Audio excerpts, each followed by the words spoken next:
बिहारी बाबू। बिहार के एगो छोट जिला जेकर नाम रुपौली रहे, ओमे बहुत समय से शिक्षक जन के कमी रहे। कोरोना वायरस के वजह से बच्चा लोग इनके औरो दिक्कत के सामना करे के पड़ल, जे गरीबी के हालत में पढ़ लिख के जीवन में कुछो करे के सपना देखले रहले।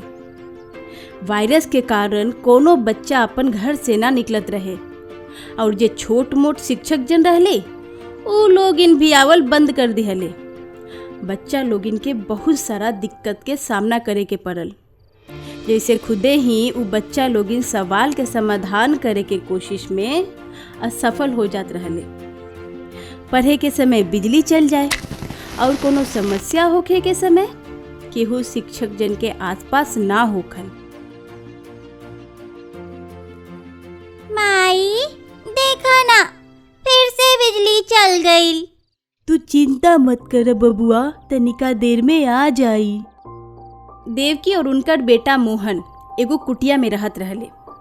गांव में बिजली के हाल चाल कुछो ठीक ना रहे।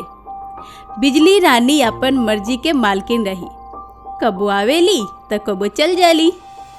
पर एमे बिजली रानी के भी का गलती रहे, काहे कि उनका के त कोनो राजा ही हुक्म देत रहे।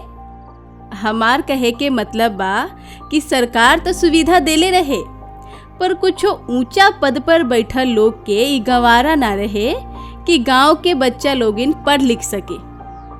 चली बात करल जाओ देवकी और उनकर बेटा मोहन के।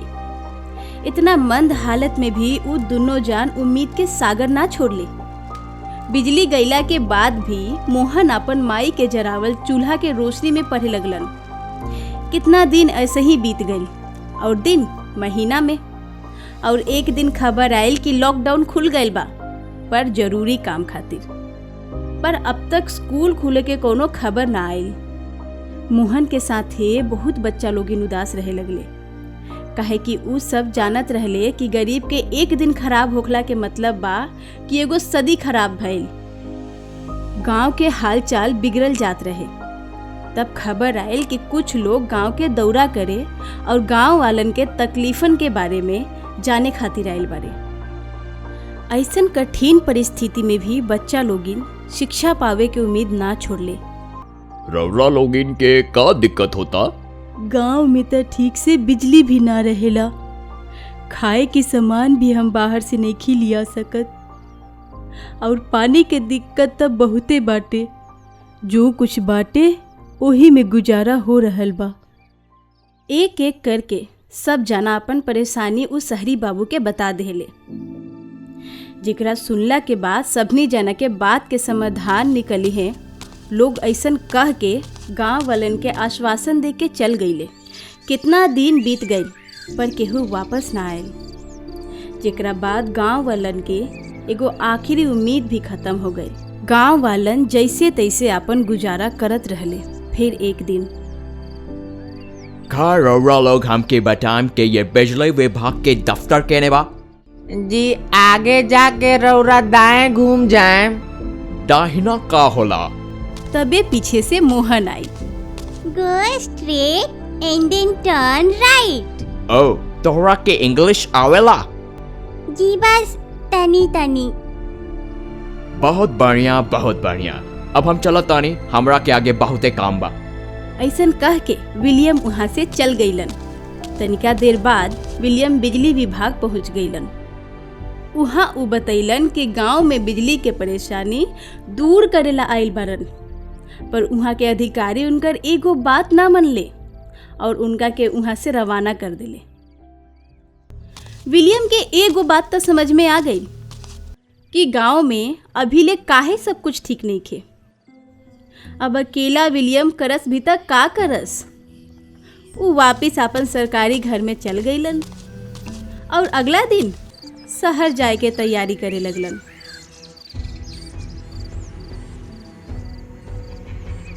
कल त हमरा के जाए के बा। एगो काम करतानी, गौवा में थोड़ा घूम लेतानी। ऐसन कह के विलियम गांव में घूमे खातिर निकल गईलन। गांव में गांव के लोग के ऐसन हालत देख के उनका बहुते बुरा लागल।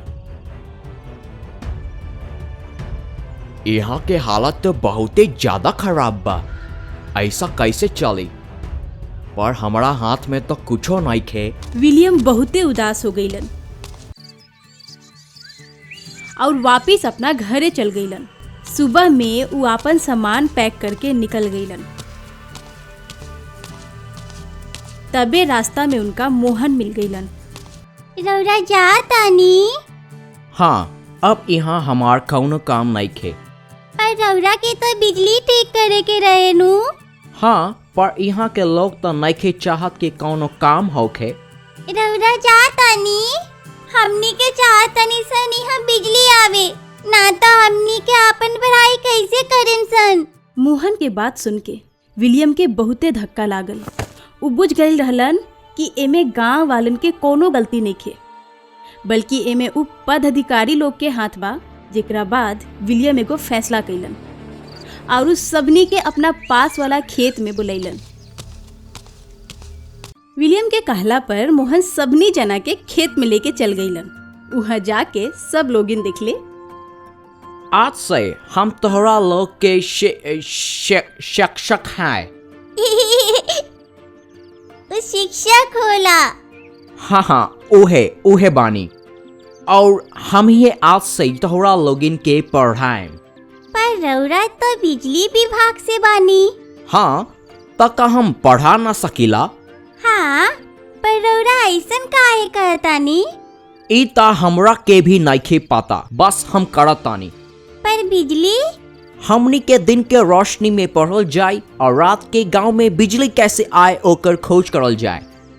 विलियम ना जानत रहलन कि वो का करतारन, पर वो ई जरूर जानत रहलन कि वो जे भी करतारन गांव वालन खातिर बहुत जरूरी बा। विलियम बच्चा लोगिन के दिन में पढ़ावल शुरू कर देलन और रात में वहाँ के गांव वालन के साथ मिल के बिजली जोड़े के तैयारी। ऐसे ही कितना दिन बीत गए। वहाँ विलियम कब्बो अपन उम्मीद ना छोड़लन। कितना महीना बीत गई, पर विलियम गांव में बिजली के समस्या के दूर ना कर पैलन। फिर एक दिन वो अपन बनावल यंत्र के परीक्षण के समय, इतना समय हो गया, ई काहे नहीं चलत? अगर ई आज ना चली तो हमार सारा मेहनत खराब हो जाई।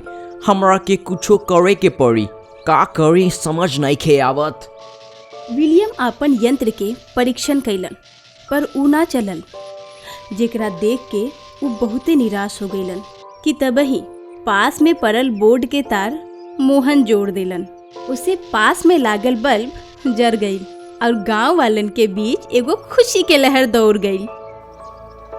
गांव में विलियम के बनावल मशीन से बिजली के समस्या तो दूर हो गई। वहाँ बिजली विभाग के कर्मचारी उनकरा से जरे लगले।